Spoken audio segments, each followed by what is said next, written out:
বিশ্ব সংবাদে আপনাকে স্বাগত। শুরুতেই জানাবো হাতে পাওয়া সর্বশেষ আন্তর্জাতিক সংবাদের শিরোনাম, পরে বিস্তারিত জানিয়ে দেব। এই মুহূর্তে হাতে পাওয়া সর্বশেষ গুরুত্বপূর্ণ আপডেট আন্তর্জাতিক সংবাদ। ইরান ইসরায়েল ফিলিস্তিনি ত্রিমুখী যুদ্ধ চলছে। শুরুতেই থাকছে ব্যক্তিগত স্বার্থে যুদ্ধবিরতি হতে দিচ্ছে না নেতানিয়াহু। তেল আবিবে সড়ক বন্ধ করে ইহুদিবাদীদের বিক্ষোভ, নেতানিয়াহুকে উৎখাতের দাবি। এবারে জানাবো গাজায় 9 মাসেরও বেশি সময় ধরে হামলা চালিয়ে আসছে ইসরায়েল। দেশটির এই হামলা চালাতে গিয়ে ব্যাপক ক্ষয়ক্ষতি হয়েছে। খোদ ইসরায়েল যুদ্ধকালীন মন্ত্রিসভার এক সদস্য গাজায় অভিযানে ইসরায়েলের ফলপ্রসূতা নিয়ে প্রশ্ন তুলে পদত্যাগ করেছেন। এছাড়া আন্দোলনে উত্তাল হয়ে উঠেছে রাজধানী তেল আবিব। জানাবো ইসরায়েলের বিভিন্ন সামরিক ঘাঁটিতে হামলা চালিয়েছে লেবাননের প্রতিরোধ যোদ্ধারা। দেশটির উত্তরাঞ্চলে করা হামলায় সেনা নিহত হয়েছে বলেও দাবি করেছেন যোদ্ধারা। চীনা গুপ্তচর জাহাজকে নোঙ্গরের অনুমতি লঙ্কায়, চিন্তায় ভারত। ভারতের উদ্বেগ বাড়িয়ে নিজেদের বন্দরে চীনা নজরদারি জাহাজ ভেড়ানোর অনুমতি দিয়েছে শ্রীলঙ্কা। গত বছর ভারতের আপত্তিতে চলতি বছরের জানুয়ারিতে চীনা জাহাজের উপর বিধিনিষেধ আরোপ করেছিল দ্বীপরাষ্ট্র। এবার এই বিধিনিষেধ প্রত্যাহার করা হলো। এবং সর্বশেষ জানাবো সৌদিতে মাদকদ্রব্য ব্যবসা ও চোরাচালানের অভিযোগে 7 বাংলাদেশি গ্রেপ্তার। সৌদিতে মাদক ব্যবসা এবং চোরাচালানে জড়িত থাকার অভিযোগে 7 বাংলাদেশি সহ 14 জনকে গ্রেপ্তার করা হয়েছে। দেশের বিভিন্ন স্থানে মাদক বিরোধী অভিযান চালিয়ে তাদের গ্রেপ্তার করা হয়। সৌদি আইন অনুসারে মাদক চোরাচালান এবং পাচারের অভিযোগে কেউ অভিযুক্ত হলে তার শাস্তি মৃত্যুদণ্ড পর্যন্ত হতে পারে। এতক্ষণ শিরোনাম শুনছিলেন, এবার বিস্তারিত। প্রিয় দর্শক, আপনি যদি এই চ্যানেলে নতুন হয়ে থাকেন, ভিডিওটি দেখতে দেখতে চ্যানেলটি সাবস্ক্রাইব করে আমাদের সঙ্গে থাকুন। আর এই ভিডিও সম্পর্কে আপনি আপনার মূল্যবান মতামতটি কমেন্ট বক্সে জানিয়ে দিন। আর হ্যাঁ প্রিয় দর্শক, জানিয়ে দিন ভিডিওটি কোথা থেকে দেখছেন। ব্যক্তিগত স্বার্থে যুদ্ধবিরতি হতে দিচ্ছে না নেতানিয়াহু। তেল আবিবের সড়ক বন্ধ করে ইহুদিবাদীদের বিক্ষোভ, নেতানিয়াহুকে উৎখাতের দাবি। গাজা উপত্যকায় যুদ্ধবিরতি প্রতিষ্ঠা করে সেখানে আটক ইহুদিবাদী পণবন্দীদের মুক্তি করে নেওয়ার দাবিতে ইসরায়েল জুড়ে বিক্ষোভ চলছে। গতকাল অনুষ্ঠিত বিক্ষোভে অংশগ্রহণকারীরা রাজধানী তেল আবিবের একটি প্রধান হাইওয়ে বন্ধ করে দেয়। তারা যুদ্ধবাজ প্রধানমন্ত্রী বেনিয়ামিন নেতানিয়াহু সরকারকে উৎখাতের দাবি জানায়। বার্তা সংস্থা ইরনা জানিয়েছে, তেল আবিবে বিক্ষোভকারীরা রোববার নগরীর আয়ালন হাইওয়ে বন্ধ করে দেয়। মহাসড়কটি তেল আবিবের উত্তর অংশের সঙ্গে দক্ষিণ অংশের সংযোগ স্থাপন করেছে। বিক্ষোভকারীরা নেতানিয়াহুর বিরুদ্ধে উত্তেজনাকর স্লোগান দেয়। এর আগে শনিবারও তেল আবিবে বিক্ষোভ করে ইহুদিবাদী বিক্ষোভকারীরা। তারা নেতানিয়াহুর মন্ত্রিসভার পতন ঘটিয়ে হামাসের সঙ্গে একটি যুদ্ধবিরতির চুক্তি করার দাবি জানিয়েছে। তেল আবিব থেকে প্রাপ্ত তথ্যে জানা গেছে, নেতানিয়াহু ছাড়া ইহুদিবাদী ইসরায়েলের সকল শীর্ষ পর্যায়ের কর্মকর্তারা হামাসের সঙ্গে যুদ্ধবিরতি চুক্তি করতে চায়। কিন্তু বেঞ্জামিন নেতানিয়াহু তার ব্যক্তিগত রাজনৈতিক স্বার্থে চুক্তি করতে দিচ্ছে না। তেল আবিবে বিক্ষোভকারীরা যুদ্ধবিরতি চুক্তি প্রতিহত করার জন্য নেতানিয়াহু যেসব প্রচেষ্টা চালাচ্ছেন তা বানচাল করে দেওয়ার জন্য ইসরায়েলি সেনা কমান্ডারদের প্রতি আহ্বান জানিয়েছেন। গাজায় 9 মাসে 680 সেনা হারিয়েছে ইসরায়েল। গাজায় 9 মাসের বেশি সময় ধরে হামলা চালিয়ে আসছে ইসরায়েল। দেশটির হামলা চালাতে গিয়ে ব্যাপক ক্ষয়ক্ষতি হয়েছে। খোদ ইসরায়েল যুদ্ধকালীন মন্ত্রিসভার এক সদস্য গাজায় অভিযানে ইসরায়েলি ফলপ্রসূ নিয়ে প্রশ্ন তুলেছেন এবং পদত্যাগ করেছেন। এছাড়া আন্দোলনে উত্তাল হয়ে উঠেছে তেল আবিব। গাজায় অভিযান নিয়ে ইসরায়েলের ঘরে বাইরে এখন আলোচনা চলছে। বিভিন্ন এলাকায় ইসরায়েলি ফিলিস্তিনি স্বাধীনতাকামীদের সংগঠন হামাসের যোদ্ধাদের নিঃশেষ করার দাবি করলেও আবার সেসব এলাকায় ফিরে আসতে হচ্ছে। এমনকি এই যুদ্ধ চালাতে ব্যাপক দাম দিতে হচ্ছে তাদের। বিভিন্ন পথধারী অনেক সেনাকেও হারাতে হয়েছে দেশটিতে। ইসরায়েলি প্রতিরক্ষা বাহিনী জানিয়েছে, গত 9 মাসে হামাস এবং অন্যান্য প্রতিরোধ যোদ্ধাদের হামলায় অন্তত 680 জন ইসরায়েলি সেনা নিহত হয়েছে। সোমবার তেল আবিব ভিত্তিক সংবাদ মাধ্যম আইডিএফ এক প্রতিবেদনে এ তথ্য জানায়।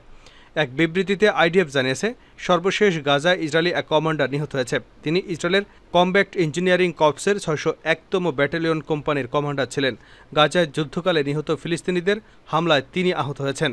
তাকে নিয়ে নিহতের সংখ্যা 680 জনে দাঁড়িয়েছে। উল্লেখ্য, গত 7 অক্টোবর ইসরায়েলে নজিরবিহীন হামলা চালায় ফিলিস্তিনের স্বাধীনতাকামীদের সংগঠন হামাস। দেশটির এই হামলার জবাবে পাল্টা হামলা শুরু করে ইসরায়েল। এরপর থেকে এই যুদ্ধ শুরু হয়। ক্রমেই তীব্র থেকে তীব্রতর রূপ নেয় এই যুদ্ধ।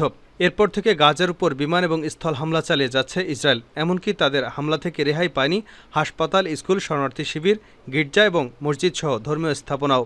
সংবাদ মাধ্যম জানিয়েছে, ইসরায়েলি আগ্রাসনের কারণে গাজায় 20 লাখ বাসিন্দা তাদের বাড়িঘর ছেড়ে পালিয়ে যেতে বাধ্য হয়েছেন। দেশটির হামলার কারণে ধ্বংসস্তূপে পরিণত হয়েছে গাজা। জাতিসংঘের তথ্য মতে ইসরায়েলে হামলায় বাস্তুচ্যুত হয়েছে গাজার 85% বাসিন্দা।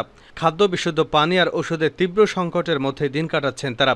এছাড়া ভূখণ্ডের 60% অবকাঠামো ইসরায়েলি হামলায় ধ্বংস হয়ে গেছে। আন্তর্জাতিক আদালত গাজায় গণহত্যার অভিযোগে অভিযুক্ত হয়েছে দেশটি। ইসরায়েলের বিভিন্ন সামরিক ঘাঁটিতে লেবানন যোদ্ধাদের হামলা। ইসরায়েলের বিভিন্ন সামরিক ঘাঁটিতে হামলা চালিয়েছে লেবাননের প্রতিরোধ যোদ্ধা হিজবুল্লাহ। দেশটির উত্তরাঞ্চলে করা হামলায় সেনা নিহত হয়েছে বলেও দাবি করেছে যোদ্ধারা। মিডল ইস্ট আয়ের এক প্রতিবেদন থেকে এ তথ্য জানা গেছে। হিজবুল্লাহ জানিয়েছে তারা লেবাননের সীমান্তের কাছাকাছি ইসরায়েলের বিরকাত ও রিশা সামরিক ঘাঁটিতে ক্ষেপণাস্ত্র হামলা চালিয়েছে। এতে ইসরায়েলি সেনারা হতাহত হয়েছে। ইসরায়েলি আর্মি রেডিও জানিয়েছে লেবানন থেকে ইসরায়েলের উত্তরাঞ্চলে প্রায় ৬০টির মতো রকেট ছোড়া হয়েছে। গত কয়েক ঘন্টায় এসব রকেট ছুড়েছে হিজবুল্লাহ। মিডল ইস্ট আই জানায় লেবাননের দক্ষিণাঞ্চলের ইয়ারুন মারুন আল রাস এলাকায় ইসরায়েলের হামলার জবাবে তারাই হামলা চালিয়েছে। আল জাজিরা জানিয়েছে হিজবুল্লাহ কেবল বিরকাত রিশা সামরিক ঘাঁটিতে নয়, আরও ৩টি ঘাঁটিতে হামলার দাবি করেছে। ৩টি ঘাঁটি হল আল বাগদাদি, নিমুরা ও মাউন্ট মেরুন সামরিক ঘাঁটি। এর আগে লেবাননে হামলার ভয়ঙ্কর পরিণতি জানিয়ে ইসরায়েলকে সতর্কবার্তা দেন ইরানের ভারপ্রাপ্ত পররাষ্ট্রমন্ত্রী আলী বাকেরি কানি। তিনি বলেন, ইসরায়েল লেবাননে আগ্রাসন শুরু করলে যুদ্ধক্ষেত্রে তাদের জন্য জাহান্নাম পরিণত হবে। তারা আর সেখান থেকে বের হতে পারবে না। গত বুধবার ইরানের মন্ত্রিসভার সাপ্তাহিক বৈঠকের মধ্যেই এক বিবৃতিতে সংবাদ সম্মেলনে তিনি এসব কথা বলেন। ইসরায়েল সরকার সম্প্রতি লেবাননের প্রতিরোধ যোদ্ধা হিজবুল্লাহর বিরুদ্ধে সর্বাত্মক যুদ্ধ করার হুমকি দিয়েছে। বিষয়টি নিয়ে দুপক্ষের মধ্যে তুমুল উত্তেজনা চলছে। এমন পরিস্থিতিতে বিভিন্ন দেশ তাদের নাগরিকদের লেবানন ছাড়ার নির্দেশনা দিয়েছে। চীনা গুপ্তচর জাহাজকে নোঙ্গরের অনুমতি লঙ্কার, চিন্তায় ভারত। ভারতের উদ্বেগ বাড়িয়ে নিজেদের বন্দরে চীনা নজরদারি জাহাজ ভেড়ানোর অনুমতি দিচ্ছে শ্রীলঙ্কা। গত বছর ভারত সরকারের আপত্তিতে চলতি বছরের জানুয়ারিতে চীনা জাহাজের উপর বিধিনিষেধ জারি করেছিল দ্বীপরাষ্ট্রটি।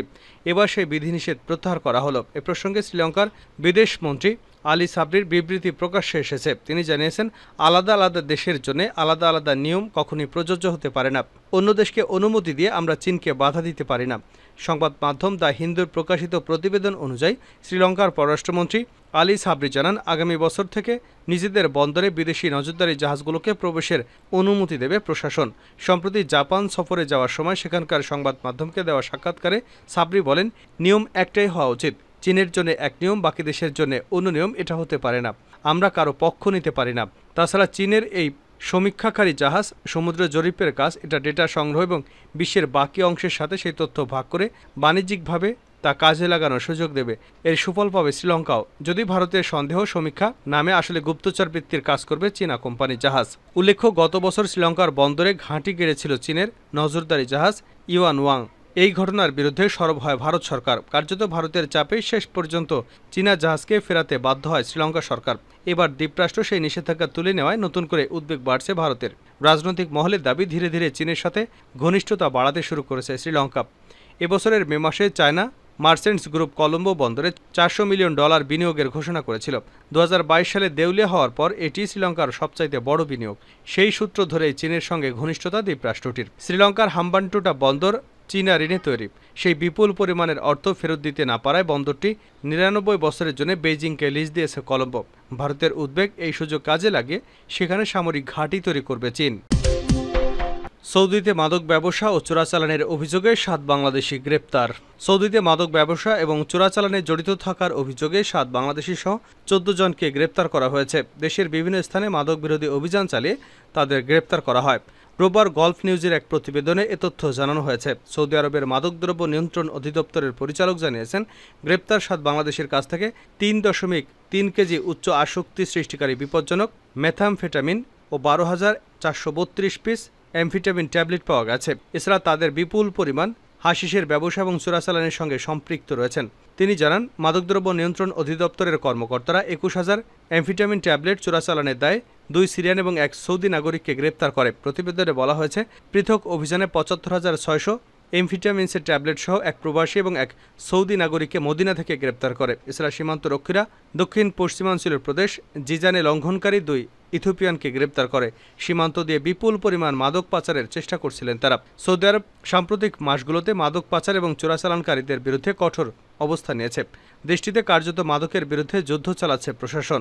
এর আগে চলতি মাসের শুরুতে সৌদি আরবের জাকাত, ট্যাক্স এবং কাস্টমস কর্তৃপক্ষ জানায়, কাস্টমসের কর্মকর্তারা জেদ্দা বন্দরে একটি চালানে লুকানো 34,33,987টি ক্যাপ্টাগন পিল পাচারের চেষ্টা রুখে দিয়েছে।